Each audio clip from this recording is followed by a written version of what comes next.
வங்கிக் கடன் தள்ளுபடிக்கான விண்ணப்பம் பெறப்படுவதாக பரவிய வதந்தியால் புதுக்கோட்டை ஆட்சியர் அலுவலகத்தில் இரண்டாவது நாளாக மக்கள் கூட்டம் நிரம்பி வழிந்தது.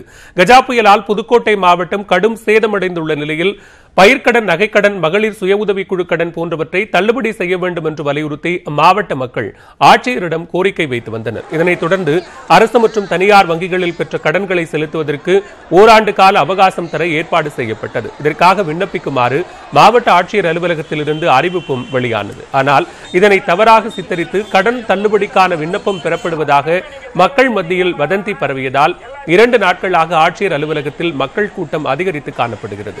இதனிடையே காவல்துறையினர் மக்களை கலைந்து போக அறிவுறுத்திய போது இரு தரப்பினருக்கும் இடையே வாக்குவாதம் ஏற்பட்டது. இதையடுத்து வதந்திகளை நம்ப வேண்டாம் என்று ஒலிபெருக்கி மூலமாக போலீசார் அறிவுறுத்தினர்.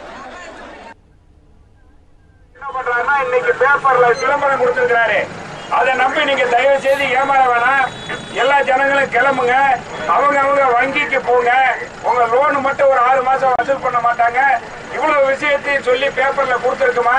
நேற்றுக்கு ஏன் வந்தாங்கன்னா மனு வாங்குறதுக்காக வேண்டி வந்திருக்கிறாங்க. தயவு செய்து நீங்க போங்க. கலெக்டர் ஆபீஸ்ல தான் சொல்லியிருந்தாங்க. இங்க நகைக்கடன் வந்து தள்ளுபடி கிடையாது, அவகாசம் மட்டும் தான் கொடுக்கறதா சொல்லி கலெக்டர் அறிவிச்சிருக்காங்க. அதெல்லாம் போய் சார், பொய்யா இருந்ததுனால தான் சார். எல்லாரும் எப்படி சார் நேரத்தே போச்ச வேண்டியதானே சார். இன்னைக்கு எப்படி சார் இன்னைக்கு வந்தவங்களை மட்டும் அனுப்பலாம்? இன்னைக்கு வந்தவங்களை எப்படி அனுப்பலாம்? எல்லாரும் வாங்கிக்கிட்டு கொடுத்துட்டு தான் சார் போகணும். நாங்க பாதி பேருக்கு வங்கி கணக்குல பணம் ஏற்றிருக்காங்க. கவர்மெண்ட்ல இருக்க அரசு ஊழியர்களும் கவர்மெண்ட் அதிகாரிகளும் போலீசாரும் மக்களை வந்து ரொம்ப கேவலமா திட்டி விரட்டுறாங்க. பாதி பேரை கடன் தள்ளுபடின்னு கலெக்டர் ஆபீஸ்ல நேத்து வந்து மனு வாங்கியிருக்காங்க. கலெக்டர் ஆபீஸ்ல வாங்கியிருக்காங்க. அதனாலதான் இன்னைக்கு நாங்க வர்றோம்.